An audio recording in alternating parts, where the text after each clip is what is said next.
Bismillahirrahmanirrahim. Assalamualaikum warahmatullahi wabarakatuh.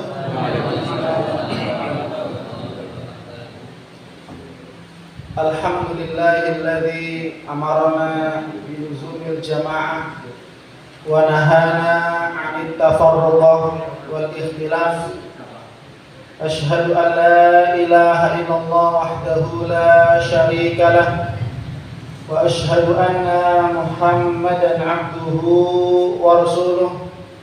Allahumma shalli wa sallim wa zid wa barik ala nabiyyina Muhammadin sallallahu alaihi wasallam wa ala alihi wa ashabihi wa man ihtada bihadihi wastanna bi sunnatihi ila yaumiddin.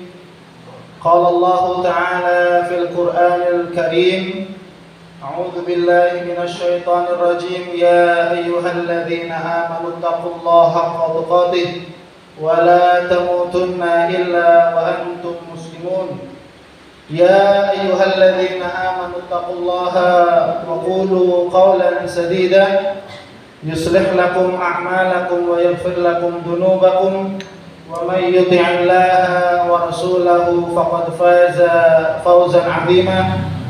Amma ba'd, fa inna asdaqal hadithi kitabullah wa khairal hadi hadi Muhammadin sallallahu alaihi wasallam wa syarrul umuri muhdatsatuha, ala fa inna likulli muhdatsatin bid'ah wa kullu bid'atin dhalalah wa kullu dhalalatin finnar. Muslimin, muslimat, naibul imam, beserta staf, para umara, muslimin, muslimat yang semuanya kami muliakan, yang semoga semuanya senantiasa mendapatkan limpahan rahmat dari Allah, limpahan karunia-Nya, limpahan rezeki dan limpahan anugerah dari Allah Subhanahu wa taala, yang semoga semuanya diistiqomahkan oleh Allah Subhanahu wa taala untuk beribadah kepada Allah, bertakwa kepada Allah Subhanahu wa taala, dengan kita beribadah kepada Allah secara berjamaah dan terpimpin oleh imamul muslimin sampai akhir hayat kita masing-masing, dan semoga kita diwafatkan dalam keadaan husnul khatimah. Amin amin ya rabbal alamin. Ikhwan dan akhwat, muslimin muslimat yang dimuliakan oleh Allah Subhanahu wa taala. Alhamdulillah, atas izin Allah semata saya bisa bersilaturahim kembali bertemu para ikhwan dan akhwat. Gimana kabarnya Pak? Sehat Pak? Alhamdulillah. Ibu-ibu sehat Bu? Alhamdulillah. Alhamdulillah. Ini semua nikmat dari Allah. Kesehatan, kesempatan, ini adalah dua nikmat yang patut kita syukuri. Karena memang kata Nabi Muhammad dalam hadis yang sahih, dua nikmat yang paling banyak dilalaikan, ya. Nikmatani maghbunun fihima inda katsirin nas. Ada dua nikmat yang paling banyak dilupakan oleh kebanyakan manusia, dan insya Allah kita tidak termasuk, ya, kebanyakan manusia. Berarti ada sedikit manusia yang memperhatikan dua nikmat ini. Karena kata Nabi, kebanyakan manusia lupa, berarti ada sedikit manusia, ya. Apa nikmat itu? As-sihhatu wal faragh. Itu nikmat kesehatan dan kesempatan.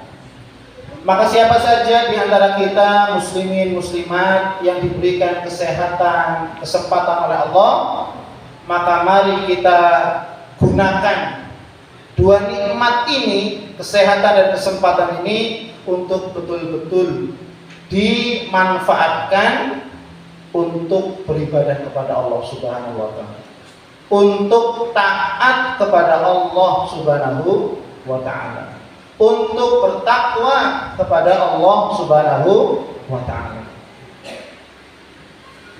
Maka dari itu salah satu wujud daripada kita bersyukur kepada Allah Subhanahu wa taala niku adalah mewujudkan nikmat yang Allah berikan untuk ketaatan kepada Allah.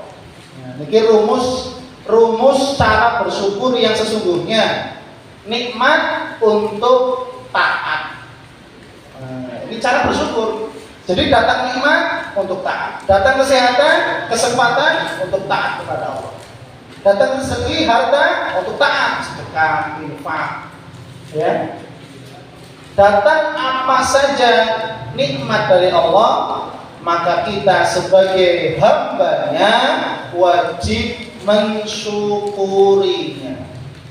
Maka kita menghadiri majelis ilmu, ya, yang dari Sampang, yang dari Bulus Pesantren, ya, yang dari Rawakele, yang dari Karanggaya, Masya Allah, ya, ditempuh dengan cara yang lumayan, biaya, tenaga, ya, itu semuanya menjadi pahala jihad. Itu semua menjadi wujud rasa bersyukurnya kita dan panjenengan semuanya atas nikmat Allah Subhanahu wa taala. Karena yang namanya wujud syukur itu bukan hanya sekedar ngaku-ngaku gitu. Ya Allah, ngaku-ngaku kemudian alhamdulillah, bukan hanya sekedar itu. Tapi lebih dari itu yang paling utama wujud syukur itu adalah al-amal bil arkan atau asyukru bil arkan, itu bersyukur dengan wujudkan pengamalan. Itu wujud syukur yang sesungguhnya. Maka insya Allah kita semua yang hadir di majelis ini, muslimin muslimat, bapak-bapak, ibu-ibu, ini kita semuanya dalam rangka wujudkan rasa syukur kita yang sesungguhnya kepada Allah Subhanahu wa ta'ala. Muslimin muslimat, bapak-bapak, ibu-ibu yang dimuliakan oleh Allah Subhanahu wa taala. Alhamdulillah Allah telah menakdirkan kita sekarang kita berada di bulan Dzulhijjah. Jadi sekarang tanggal berapa, Pak? Tanggal berapa, Bu? Tanggal berapa Dzulhijjah? Bu, tanggal berapa, Bu? Kalau tanggal Masehinya tanggal berapa? 25. 25. Tanggal 25, ya. Kalau tanggal Hijriahnya tanggal 7 Dzulhijjah. Tanggal 7 Dzulhijjah. Berarti kita masih berada di 10 hari pertama bulan Dzulhijjah. 10 hari pertama. Ya. Maka dalam hadis yang sahih diriwayatkan oleh Imam Bukhari dari sahabat Jabir radhiyallahu anhu, Rasulullah SAW bersabda terkait tentang keutamaan 10 Dzulhijjah. Maka kita memaksimalkan tanggal 7 sekarang, besok 8, 9, 10. Ini kita memanfaatkan, maksimalkan 4 hari, 3 hari ke depan yang tersisa, 10 hari pertama bulan Dzulhijjah. Kata Nabi Muhammad SAW, siapa yang beramal sholih di 10 hari pertama bulan Dzulhijjah, dari tanggal 1 Dzulhijjah sampai tanggal 10, beramal sholih, maka pahalanya lebih baik, lebih dicintai oleh Allah dari pahala jihad fi sabilillah. Sebagaimana sabda Rasulullah SAW bersabda, "Ma min ayyamin al-amalus shalihu fihinna ahabbu ilallah min hadhil ayyamil ashr." Tidaklah ada hari-hari amal solih di dalamnya lebih baik, lebih dicintai oleh Allah daripada 10 hari pertama bulan Dzulhijjah. Kemudian ada satu pertanyaan, Rasul, apakah pahala amal solih di 10 hari pertama Dzulhijjah itu lebih baik daripada jihad? Wal jihadu fi sabilillah. Jihad pun amalannya masih kalah. masih kalah. Jihad di medan laga bertempur melawan musuh-musuh. Ada yang sudah pernah di sini? Ini boten nonton. Boten nonton. Perang melawan musuh Allah, menegakkan kalimatullah. Padahal itu kemuliaan, pahalanya besar, syahid, ya, pahalanya besar. Tapi ini bentuk kasih sayang Allah Subhanahu Wa Taala kepada kita sebagai hambanya, agar kita memperoleh pahala jihad dengan Allah Subhanahu Wa Taala menyediakan momen waktu hari yang mulia. Itu apa Pak? 10 hari pertama bulan Dzulhijjah. Ya. Ini bentuk kasih sayang Allah. Sehingga apa?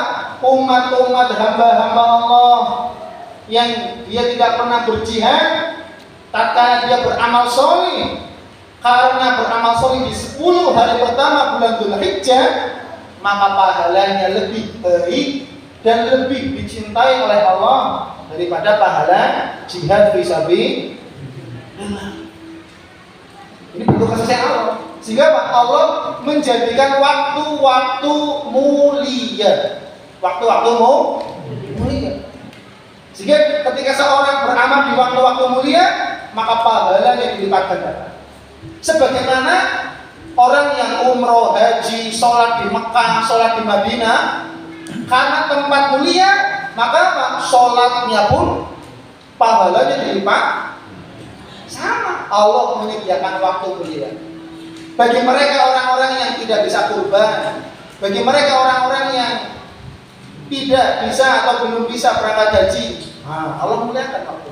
Bagi mereka orang-orang yang tidak bisa berjihad fisabilillah, maka Allah memberikan kemuliaan hari-hari sehingga kita bisa mendapatkan lebih baik pahalanya dari pahala jihad fisabilillah. Ini merupakan keistimewaan daripada umat Nabi Muhammad sallallahu alaihi wasallam. Terus penak banget jadi mate Nabi. Nopo-nopo ning kecipratan nggih. Yo, mlebu surga nggih umat yang paling padahal umat paling terakhir lho kok masuk surga yang paling Masya Allah. Ini berkahnya ya. Kita menjadi umatnya Nabi Muhammad sallallahu alaihi wasallam. Ya, maka kita beramal soleh, ya, memaksimalkan memanfaatkan 10 hari pertama. Berarti ada 3 hari tersisa, ya, dengan berbagai macam amal soleh.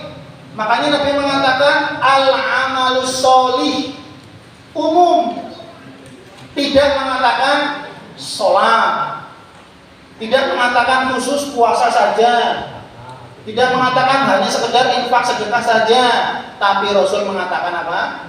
Al-amalus sholih. Berarti amal soleh, segala macam bentuk amal, ya zikir pagi petang, zikir yang lain, istighfar, tilawah Quran, menghadiri majelis ilmu, pahalanya lebih besar, lebih baik, lebih dicintai oleh Allah daripada pahala jihad. Padahal pahala jihad pahalanya besar.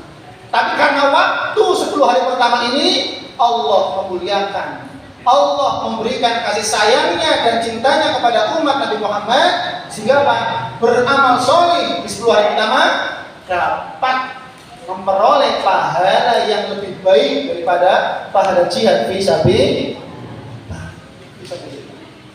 Ya, berpuasa sunnah, apalagi besok puasa Arafah nggih, tanggal 9 Dzulhijjah, ini jangan sampai lupa nggih. Diingatkan umat-umatnya ya untuk berpuasa Arafah. Kafirus sanata al-madiyah wal baqiyah. Puasa Arafah menghapus dosa setahun yang lalu dan setahun yang akan datang.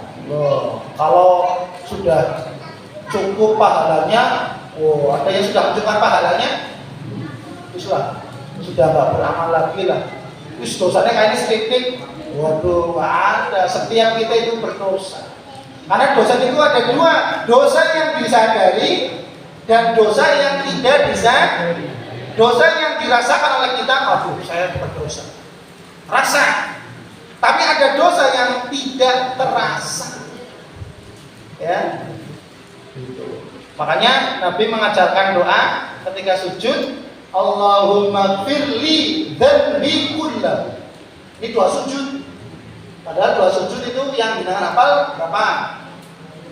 1 atau 2? 2. Subhana rabbiyal a'la, subhana rabbiyal a'la. Boleh kalau bihamdi ada riwayatnya. Kemudian subhanakallahumma rabbana wa bihamdika. Padahal doa sujud banyak. Doa istiftah saja itu ada 18 istiftah. Ya. 18 istiftah. Allahu akbar kabira wa hamdan katsira wa jahdu wajhiya. Allahumma rabb Jibril wa Mikail wa Israfil. Subhanakallahumma wa bihamdika wa tabarakas. Allahumma ba'id baini wa baina khotoya. Masih banyak. Doa sujud pun banyak, doa rukuk pun banyak.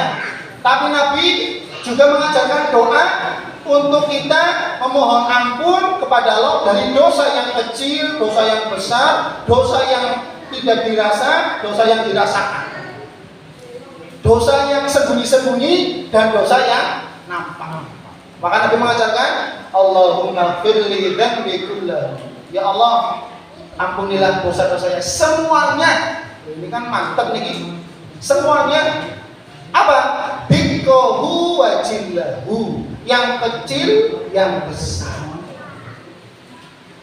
Ya, awalahu wa akhirahu. Dosa yang pertama kali kita lakukan, emutan Pak, dosanya nopo pertama kali.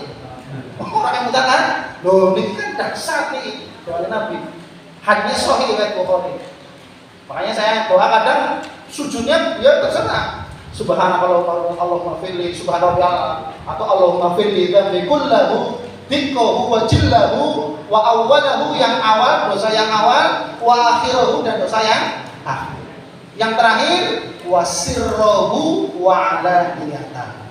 Dosa yang sembunyi artinya yang tidak keras, dan dosa yang alaniyah yang nampak atau yang disadar. Masya Allah. Makanya namanya kita manusia sebagai hamba Allah, seorang muslim yang beriman kepada Allah, memang betul kita terus menerus diwajibkan untuk menuntut ilmu. Sehingga kita tahu Allahumma firli dzanbi kullahu. Ini Nabi mengajarkan doa yang dahsyat ini. Ya Allah, ampunilah dosa-dosanya seluruhnya, coba seluruhnya. Ya, seluruh. Kan berarti detail Nabi kalau kan detail nih, seluruhnya ya Allah. Ya. Yang kecil, yang besar, yang awal pertama kali saya berbuat dosa ya Allah, dan yang terakhir, ya. Dan yang tersembunyi maupun yang dan semoga Allah Subhanahu wa taala senantiasa mengampuni dosa-dosa kita semua. Amin amin ya rabbal. Ikhwan dan akhwat, muslimin muslimat yang dimuliakan oleh Allah Subhanahu wa taala, sebagaimana yang telah kami tulis makalah yang insyaallah akan kita bahas pada taklim niabah dokumen pagi hari ini, yang para ikhwan dan akhwat sudah ya menerimanya, terkait tentang 5 amalan rutin para sahabat Nabi Muhammad Sallallahu Alaihi Wasallam. 5 amalan rutin para sahabat. Kalau kita berbicara tentang sahabat, sahabat itu apa Pak? Bu, pengertian sahabat itu? Bu, ibu-ibu coba, apa itu yang dimaksud sahabat? Ribut Bu? Sahabat yang dimaksud bukan sahabat kancane kulo, bukan. Pengertian sahabat dalam istilah agama yang menemani Rasul itu kan disebut sahabat. Sahabat itu adalah orang yang man aslama wa amana billahi wa rasulihi wa mata alal Islam. Itu sahabat. Orang yang muslim beriman kepada Allah dan Rasulnya, mati di atas Islam dan bertemu dengan Rasul. Nah itu ya. Man amana billahi wa rasulihi wa ra'an nabiyya, kurang tadi ya. Wa mata alal Islam. yang bertemu langsung dengan itu disebut sahabat. Orang muslim beriman kepada Allah dan Rasulnya, bertemu dengan Nabi, kemudian mati di atas agama Abu Bakar, beriman kepada Nabi, kepada Allah, kepada Rasul, ya, bertemu dengan Rasul, matinya di atas Islam. Sahabat Umar, Utsman, ya, Ali, Abdullah bin Mas'ud, ya, Sa'ad bin Abi Waqqas dan seterusnya. Tapi kalau Abu Lahab, sahabat bukan? Loh, kan bertemu dengan Nabi. Oh, tapi apa? Tidak beriman dan mati di atas kekufur. Nah, ini pembeda nih. Kadang orang liberal, ini orang liberal nih. Kok ini ya bertemu Nabi ya sahabat, cuma sahabat baik, sahabat buruk, ya nggak bisa. Kalau istilah untuk kita hidup bermuamalah bergaul, ya, oh ini ya teman yang baik, teman yang baik. Tapi kalau sahabat dalam arti yang menemani Rasul, niku tidak bisa ada sahabat yang baik, ada sahabat yang buruk, tidak bisa. Paham ya? Sahabat dalam istilah akidah atau agama dan sahabat dalam istilah hubungan sosial itu beda nih.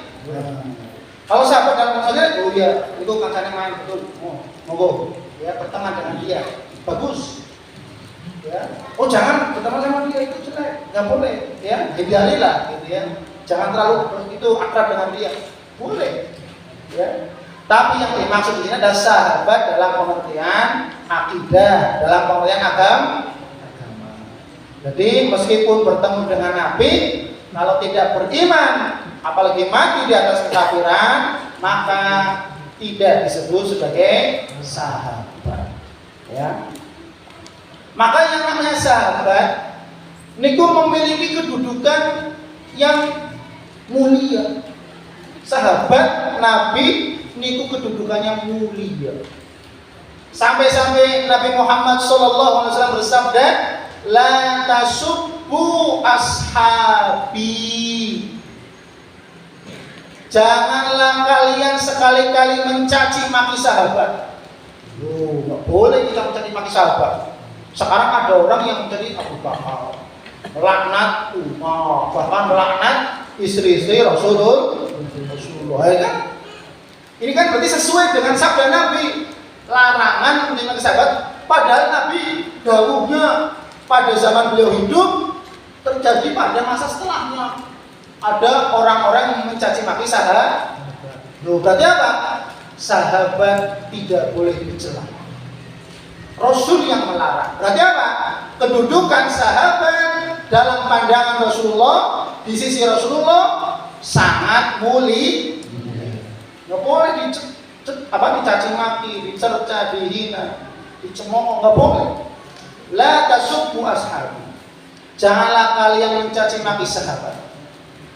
Lau anfaqta shadaqatan min adz-dzahabi nisfahu aw rubu'ahu fama balagha nisfahu balagha.